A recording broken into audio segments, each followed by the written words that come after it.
Okay, so welcome to today's presentation slash discussion. My name is Jason. I'm a respiratory therapist and currently the clinical educator at my hospital. So today I wanted to talk about APRV, airway pressure release ventilation, more specifically the TCAV method, time-controlled adaptive ventilation. Just talk about the basic setup, the basic parameters. So it's more like just a quick guide instead of a very detailed presentation.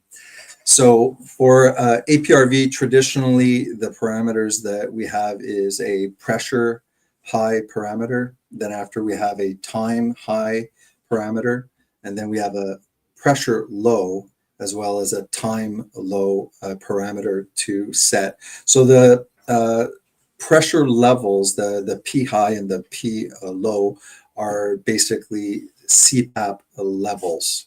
With the time-controlled adaptive ventilation, it's it's really not clinician-based, the time low or the pressure low. It's actually what we're going to be doing is we're going to terminate the PHIGH, the release from PHIGH to PLOW, and we're going to base that actually on a percentage of the peak expiratory flow. So we'll get into that a little bit further along in the discussion. So the way you should look at this mode is it's a high CPAP level with very brief releases to facilitate CO2 removal. So the brief releases after your PHIGH is set and it runs the time high, how many seconds you want to stay at that higher CPAP level, then there's a very quick release and return back, so that what we're recruiting on our PHIGH level is not being lost with a very prolonged lower pressure or a time on the lower part. So really the majority of the time you're breathing on a PHIGH level, and these releases are very quick, usually 0.3, perhaps in a non-compliant lung, in a normal lung approaching 1 to 1.2 seconds. So the PHIGH setting we usually would set on average very close to between PHIGH of 20 centimeters of H2O and sometimes up to 30, right? So here in our hospital, when we're using it, we're thinking of it very similar to plateaus and protective lung ventilation. So a PHIGH of 30 and a plateau of 30, as long as we don't go beyond that, we're still within the protective lung plateaus.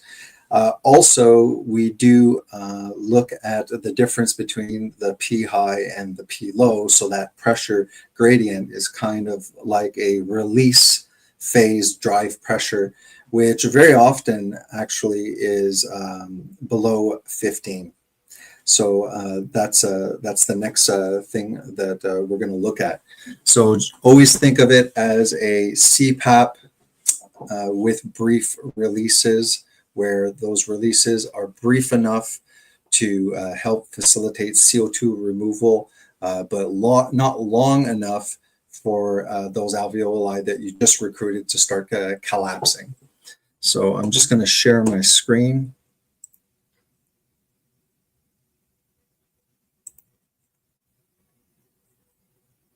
If you have any questions, how do you change settings for ABG? So we'll get into that basic RT. So your time high setting, what you're telling the vent is, let's say if you have 5 seconds, you're stretching out your PHIGH for 5 seconds. So by stretching out your time high, you're stretching out the CPAP phase. CO2 can diffuse across passively if you have a good diffusion capacity. If your patient has poor perfusion to a PF ratio, perfusion to ventilation, if the diffusion's not very good, you're going to have to rely on a much shorter time high, and that's going to create more releases And these brief releases, by creating more of them, that's how you're going to kind of ventilate the CO2 with these releases.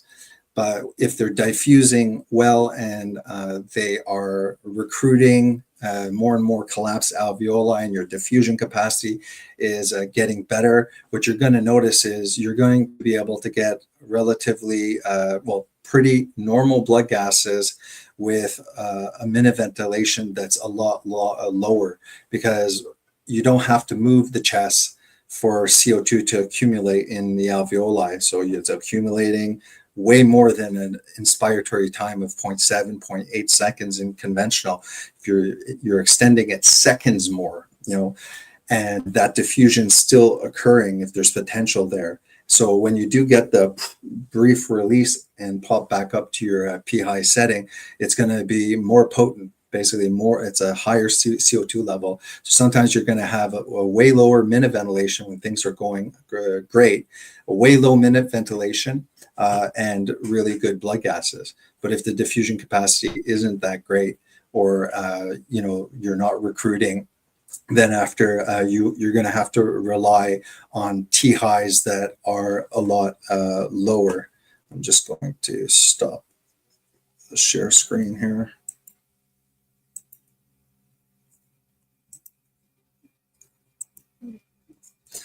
Yeah, so when you want to start out with APRV, just go for a THIGH setting that will create enough releases to create a minute ventilation that you would be comfortable with on conventional mode.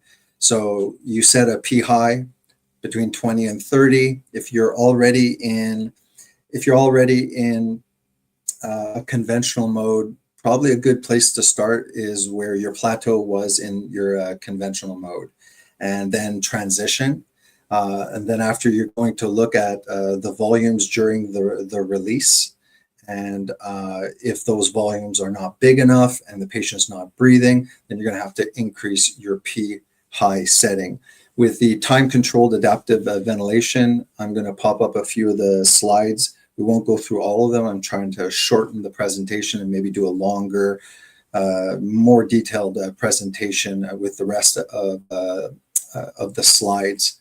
But with the TCAV method, I'm going to show you, at least on the Draeger V500, there's basically a cruise control on PC APRV mode, and it's called auto release. And once you activate the auto release, it's a percentage of your peak expiratory flow. So the release from your PHIGH to your PLOW is actually flow cycled.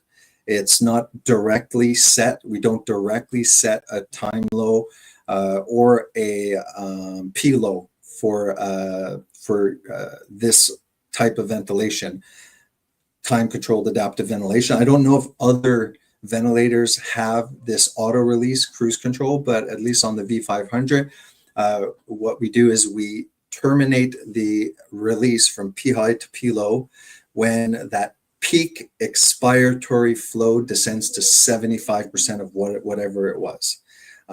So what we're doing is, during the release, we're not allowing the flow to go to zero, which would mean that you're completely, going to zero of pressure. What we're doing is we're terminating that expiratory flow at 75%, whatever that peak was, 75%. So it's a very brief release. It's impossible to go to a flow of zero because we're releasing it at 75%. And what happens is, depending on the state of the lung, your expiratory flow, the angle of your time flow waveform on expiration for a normal lung, is like a triangle. COPDs are long and dragged out. But somebody with really poor compliance, you're going to have like a steep expiratory flow time waveform.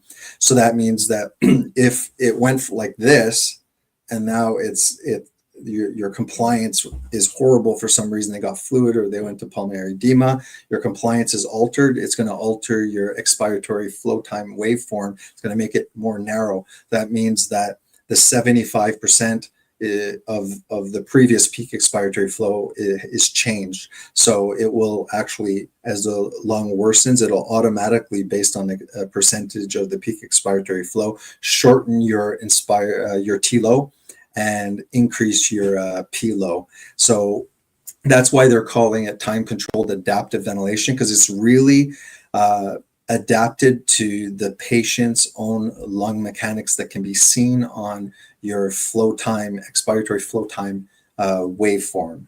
So that's how it's individualized. It's not really clinician set. Now, if you don't have this auto release cruise control where you can just put 75% expiratory termination, then you would have to be very vigilant, and you would have to be measuring your peak expiratory flow, multiply that by 0.775 to get 75% of that peak expiratory flow.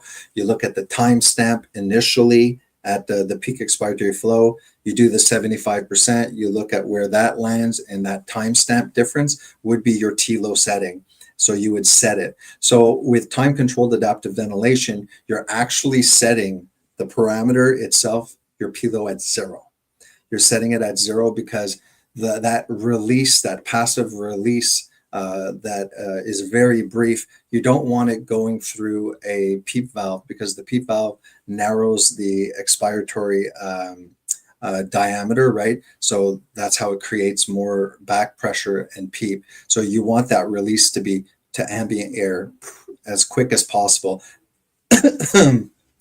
Not going through a PEEP valve that slows everything. So I'm going to show a few slides.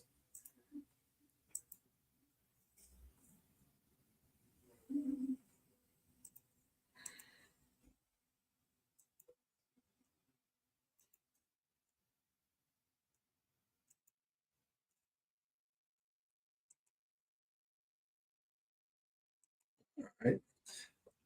Okay, so time-controlled adaptive ventilation. This is the specific method that we're using, the APRV. If you could. So airway pressure release ventilation. So the airway pressure is your PHIGH and your time high. This is the high CPAP phase that will encourage recruitment, especially recruitment of alveoli that are slow to recruit. And this, again, is going to be the parameter, our PHIGH and THIGH, that will also facilitate as well oxygenation. Okay.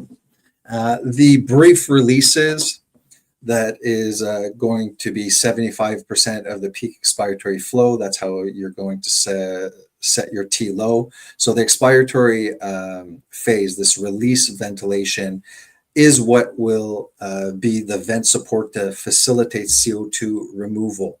And this release has to do with our PLOW and our TLOW.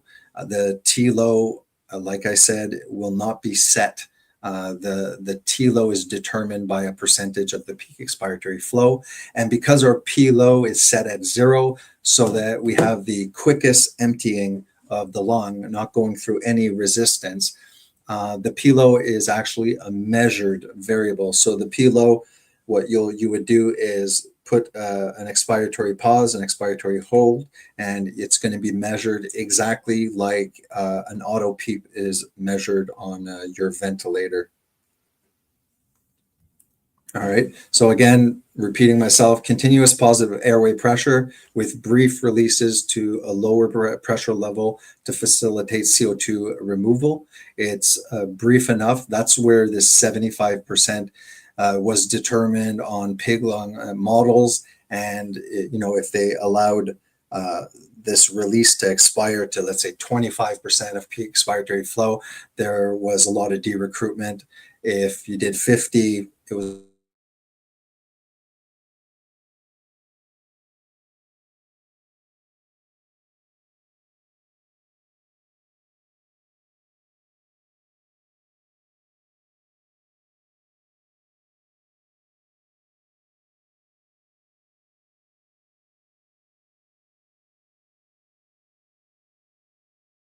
level of CO2. Things get a lot easier once your patient resumes spontaneous breathing on the PHIGH level, because they're going to be doing additional ventilation to remove CO2. So once they really get breathing spontaneously on APRV, then you can, really start stretching out your THI, your CPAP phase, allow them to breathe, assess if they're breathing comfortably. Never add pressure support if that's an option on your event. You can add tube compensation, however, which is helpful because obviously they're not breathing, they're breathing with no pressure support. So you want to, if possible, remove the worker breathing from the ET tube. So as I said just in the opening, you have these 4 APRV settings. You have your pressure high, which is a high CPAP phase.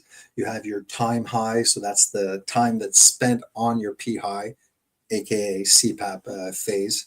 You have your PLOW, that in time-controlled adaptive ventilation, we're setting at 0, the actual parameter, and this lower pressure is measured during the release by an expiratory pause. I'm sorry, this phone's ringing somewhere. And your time low, the time spent releasing from the PHIGH as it descends to your PLOW, will be the time to terminate. So the TLOW will be only long enough to allow the peak expiratory flow to descend to 75% of whatever that peak expiratory flow was initially. So here on the right is how the profile should look. Mostly breathing on a high CPAP phase and very brief releases over here. Not this kind of looking profile where technically you can be breathing on a high CPAP phase and then a lower CPAP. You can breathe on your PHIGH, then you can breathe on your PLOW. So over here, you're not taking advantage of stretching out the time. You're almost like, almost a 1-to-1 ratio of inspiration to expiration, it seems. So any recruitment that you're getting here, there's a large chance that you're going to be losing that recruitment by allowing the patient to breathe for a long period of time on this kind of setup for APRV.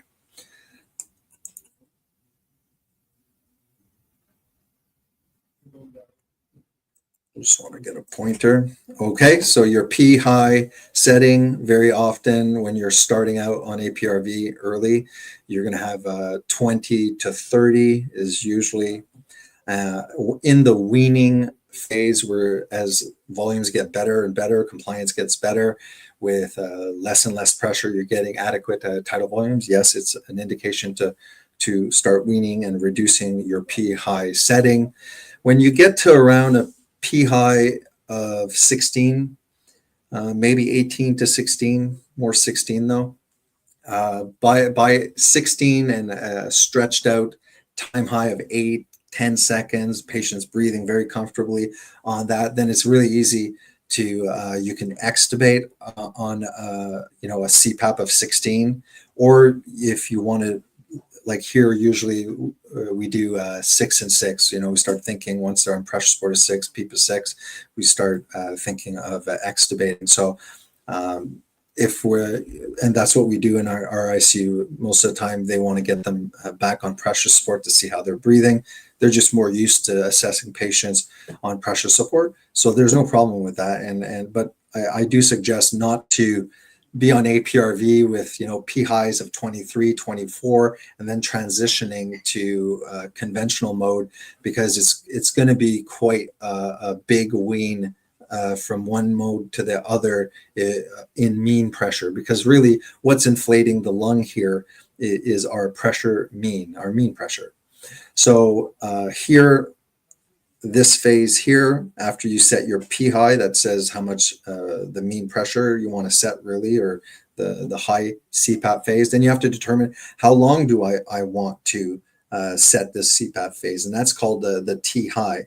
Now, as the gentleman Basic RT asked, well, let's say you have it looks like this, okay? So now you have an acidotic blood gas. So the patient has a respiratory acidosis.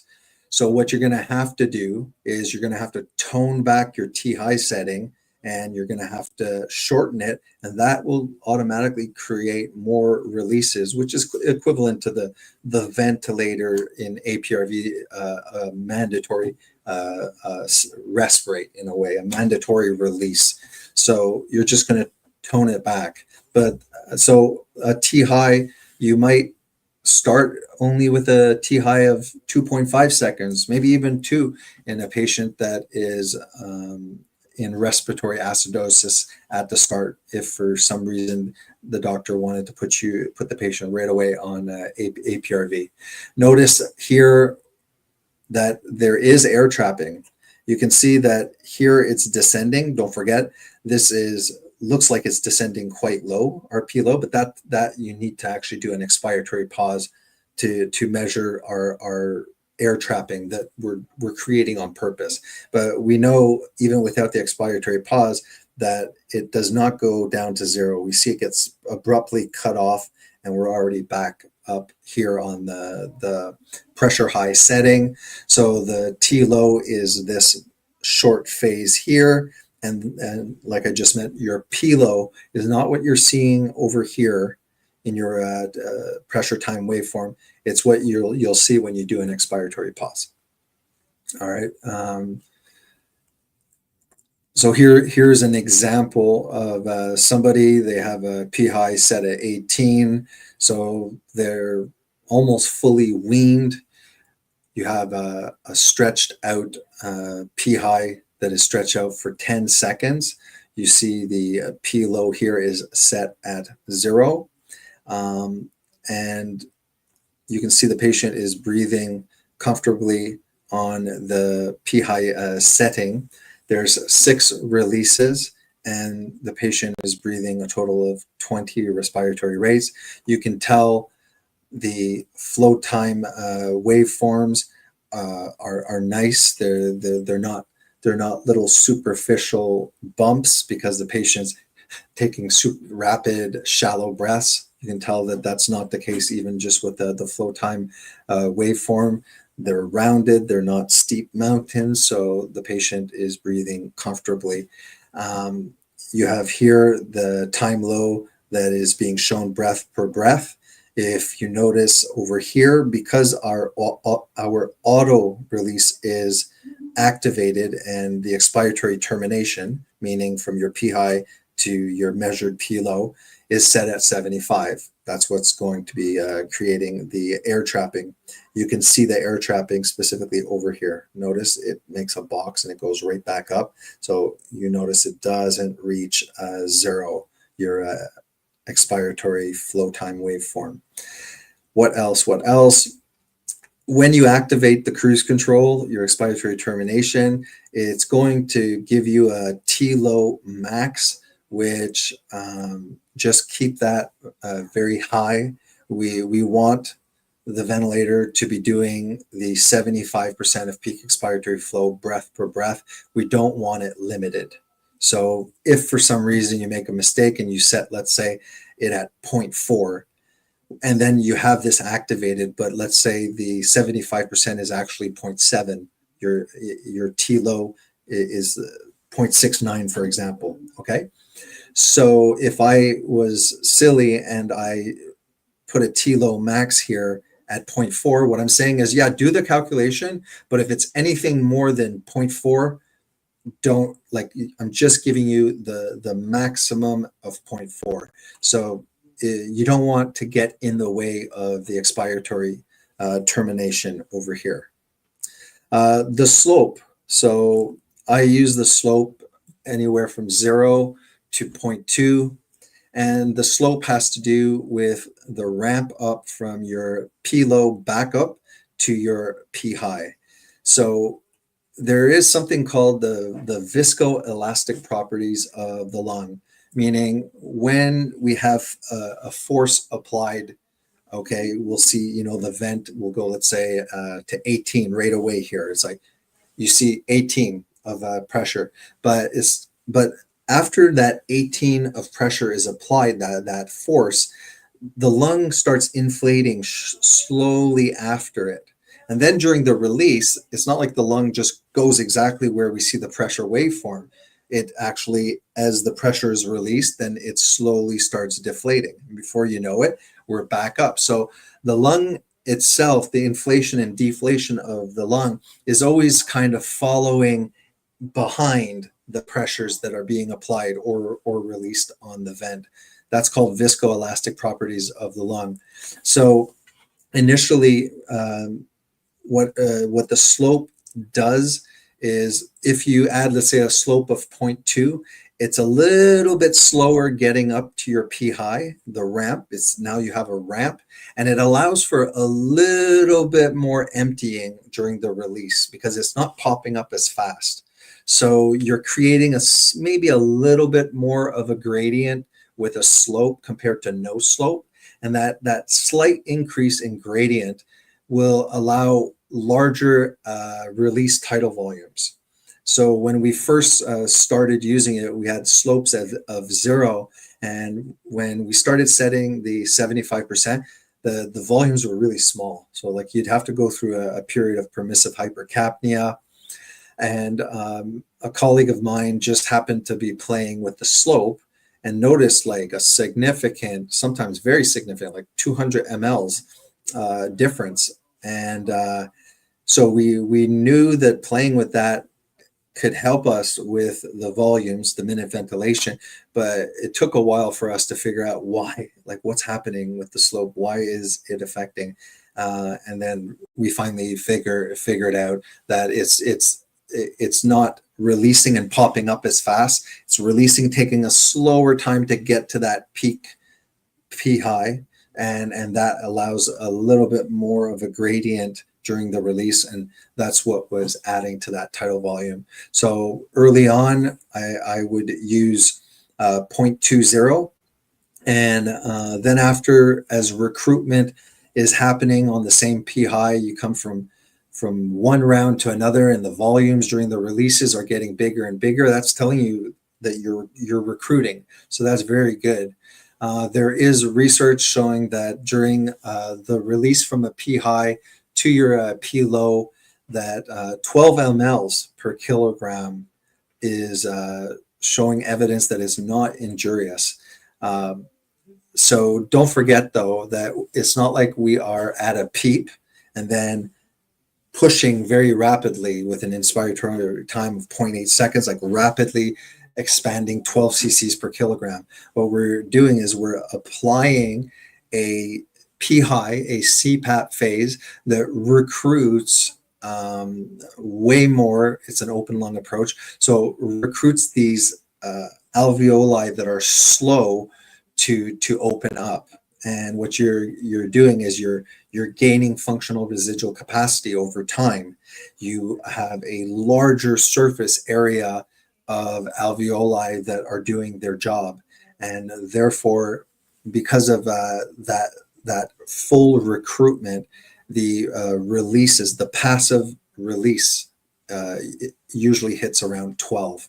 So if you feel that your patient still needs, let's say they're at 12 cc's per kilogram during the release phase volumes, and you're like, the patient's still on high FiO2s, maybe, I don't know.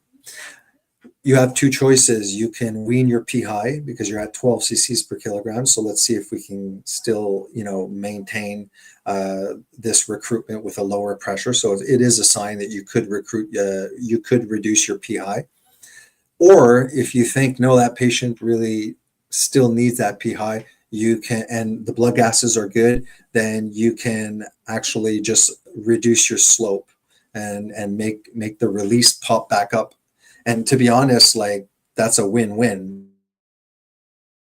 Your PHIGH will be slightly above, your drive pressure will be slightly lower than it previously was, and the the PLOW will be slightly higher. So now you have less of a drive pressure. Your PLOW is set a little bit higher, so less chance at de-recruitment. So just as a review, if you're setting up on AC VC, or you're not used to APRV, you could set everything up on ACVC, let's say, put your protective lung strategy, then check where your plateau falls, and you can use that as a proxy or surrogate for your PHIGH setting. Once you've used APRV enough, it's kind of like a pressure support setting or a pressure control setting. The volumes aren't enough, then you just increase your PHIGH as you would your peer pressure support, as you would your delta P or your peak pressure on an ACPC mode. And you can also look at your mean airway pressure as well. So let's say a mean airway pressure of 16 in conventional mode is not recruiting. Well, let's say if it's 16, well, chances are if you start going on APRV, well, you're going to set a mean pressure, and you're going to look, let's say, a PHIGH of 20 with a THIGH of 3 seconds initially, perhaps, and just keep an eye on the mean pressure. So it's the mean pressure that's going to recruit as well as stabilize the lung. And that's just as important when you're weaning, especially when you're deciding to come off APRV and go to a conventional mode. Keep an eye on the P mean, because you don't want to make a switch where it's like 6, 7, or 8 centimeters of H2O from one change to another. We usually don't wean that way. In conventional mode, we do smaller increments. And this PHIGH basically is to recruit your functional residual capacity.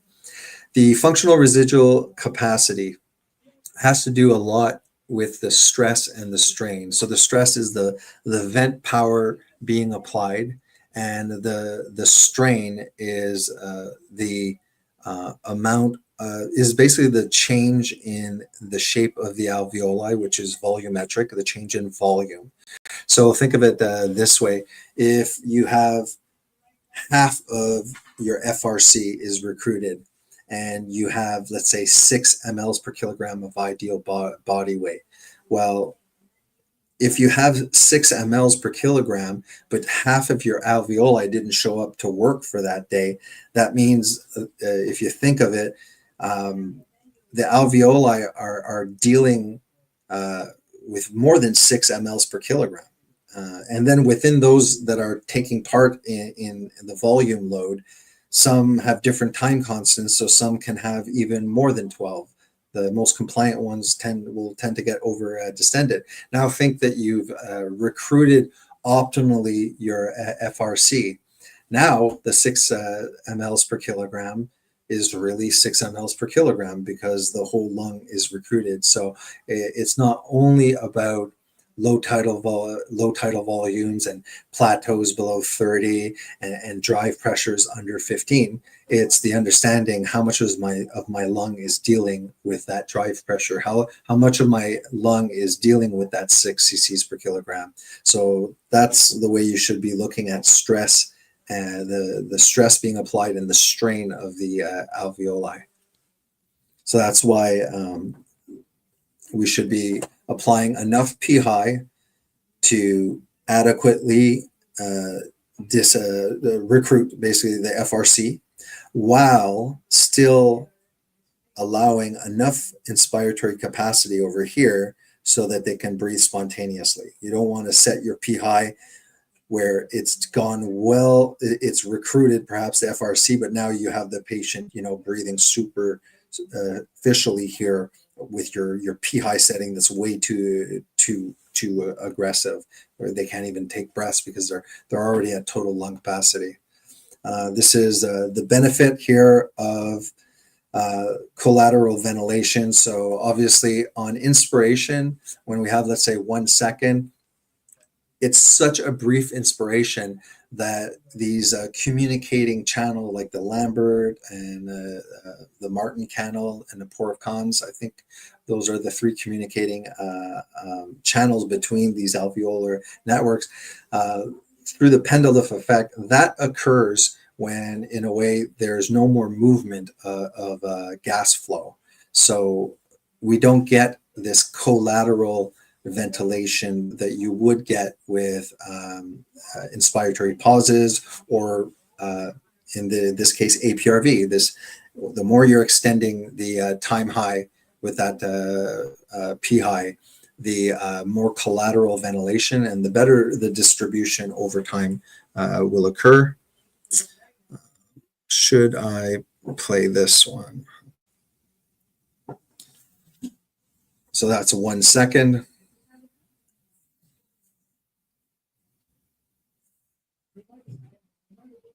Then this is a rat lung, and you're going to see over 5 seconds. So now you have 1 second, 2 second, 3 second, 4 and 5. So you can see that, you know, pressure recruitment is pressure over time. So it's important to appreciate that with APRV, we have a mode that we can control not only pressure, but we can control time. And this is the rat lung extended to 40.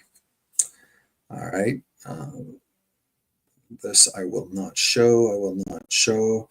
This here is, and I have the citation on the bottom. So it's prevention and treatment of acute lung injury with time-controlled adaptive ventilation.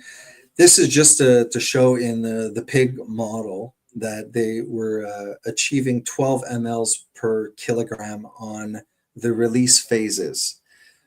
The lung is pristine. There is no lung injury or ventilator, associated lung injury. This is the ARDS net, where they're using low VTs compared to the 12 that we're achieving over here. So this is ARDS net, and you can see the lung injury that has occurred. You can see over here, this is your time-controlled adaptive ventilation, where compliance overall is maintained very well. We see the compliance in the low tidal volume just worsening and worsening and worsening. Over here, we have the dotted lines. So this is time-controlled adaptive ventilation.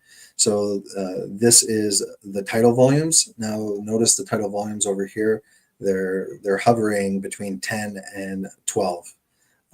However, it created the lung on the left. The other group started, looks like close to 10, was reduced to 6, but we see the lung injury with low tidal volume.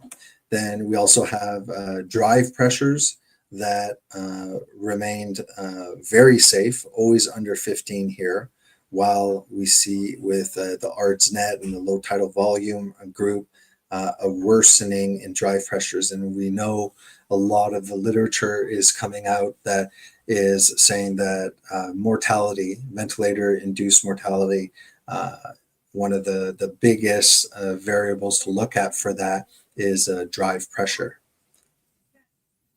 So this is just to show you over here, gross lung photo with corresponding drive pressures, tidal volume, respiratory system compliance. These are the images that I just showed you, values over time. So 2 protective mechanical ventilation strategies were used, the TCAV method and the ARDS net method. Were tested in a clinically applicable 48-hour pig lungs ARDS model of peritoneal sepsis and gut ischemia reperfusion injury. So the evolution of the system compliance, the drive pressures, as well as a tidal volume with time in each group occurred over a 48-hour period. Looking at the ARDS net we see, despite a reduction in the tidal volume, we see a worsening in the compliance of the lung. With the TCAV method, we have a drive pressure that remained low, despite tidal volumes being 12 mLs per kilogram. All right. So the reason that the drive pressure remains low, okay, while the tidal volumes are actually, considered quite high from what we're used to, is because we have recruited a lot of the surface area of the lung. So we've improved the compliance because we've improved the aeration of the lung. We've improved the functional residual capacity, and therefore we can get a lot of volume with a lot less pressure, because the alveoli, the stress of the vent power, is being more evenly distributed between the alveoli. All right, so that's all for there.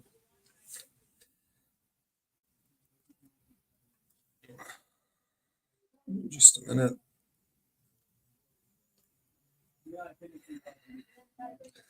So the PLOW setting over here,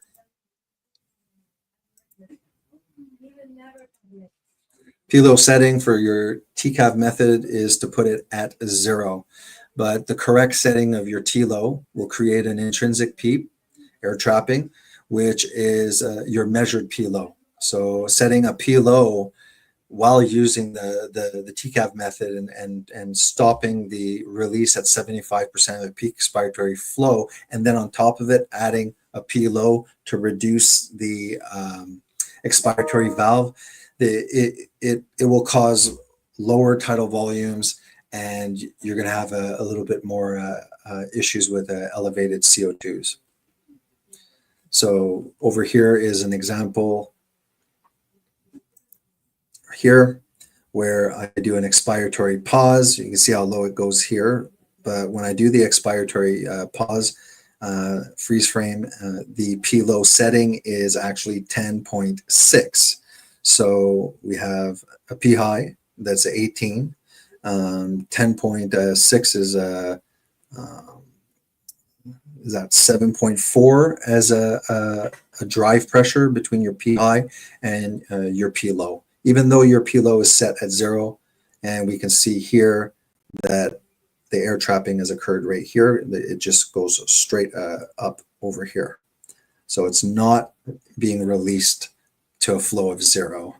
So here's an example of APRV. You can see the stress and strain is well distributed. You can see the white needs to be evenly distributed within the blue, which is the distribution of ventilation. This is the electrical impedance tomography, which is usually how what we'll do is we'll do a optimal PEEP study on conventional, and if we're unsuccessful with conventional modes, then we'll keep the Palma Vista, the electrical impedance tomography on, and then after we'll see if adding APRV where you can extend time more does the magic. So here's an example, same patient, PLOW set at 0. The measured PLOW is 15.6. Then after you, let's say, add a PLOW of 10, so it's like it's just below, let's say, 15 is measured. Well, I'm just going to put like 10 because I feel better about it. Well, it jumps up your PLOW because, yeah, it just makes sense. So how'd you create this set PLOW? You're reducing the expiratory valve, the diameter of it. So you don't want that, or else you will have higher PLOWs. You will have smaller gradients, and you'll have elevated CO2.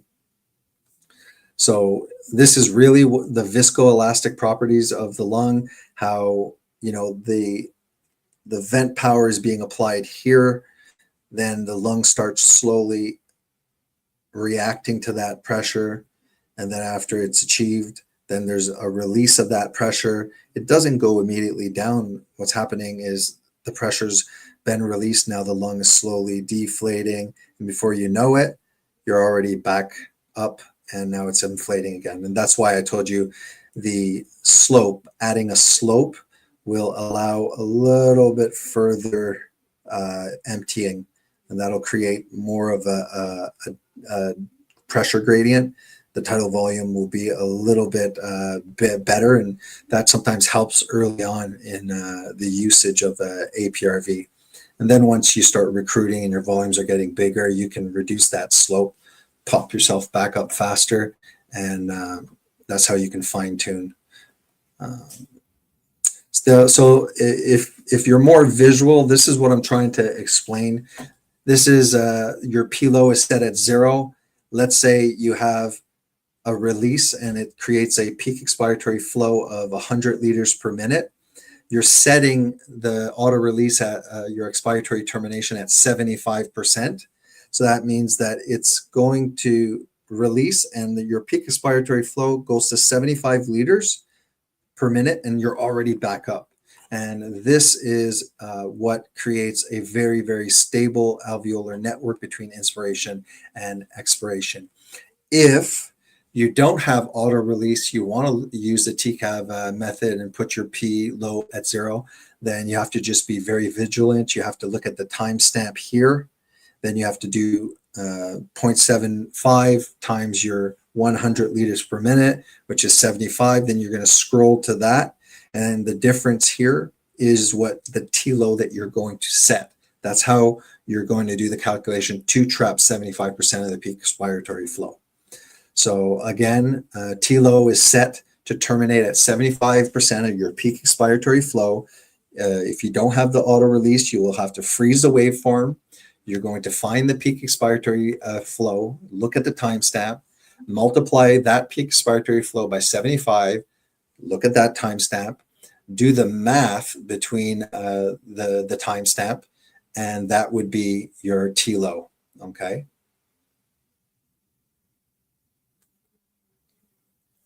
Your TLOW calculation is what I just explained here. We don't have to do that again. So it's just the difference between the timestamps after multiplying by 75. This is in this study, it shows inspiration up here and then expiration. And you can see between inspiration and expiration, a lot of snapping open and close with 10, 25, and even 50. But something magical happens at 75%.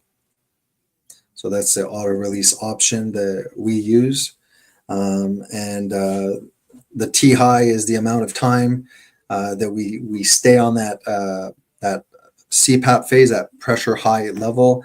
The PHIGH creates these mandatory rest rates or mandatory releases that help to remove CO2 removal. So if you have a respiratory acidosis and elevated CO2, then what you would do is you would decrease your time high to create more releases. These create these mandatory releases that will help facilitate the CO2 removal. If you have a normal blood gas, slowly extend your PHIGH and just keep on extending your PHIGH. Eventually, the patient will hopefully start breathing spontaneously, comfortably on a PHIGH setting, and that's how you go from there. So a normal setting, 4 to 5 to 6, let's say, but in an acidotic patient, you're going to be starting sometimes 2.5, 3 initially. Okay. So just match the minute ventilation if you're starting directly on APRV. Just get the minute ventilation that you'd be comfortable with on conventional mode. And this is just so we understand that, how are these releases created? Well, it all depends on your PHIGH and then your TLOW. So if your PHIGH is 5.5 and your TLOW is 0.5, that's 6 seconds. You're going to fit in 10 releases. We are so grateful to you. I think I wrote that backwards. All right, so short PHIGH creates a higher mandatory rest rate, creates more ventilation by the vent itself, bulk ventilation. It starts resembling ACPC and less a high CPAP phase. So ACPC with air trapping.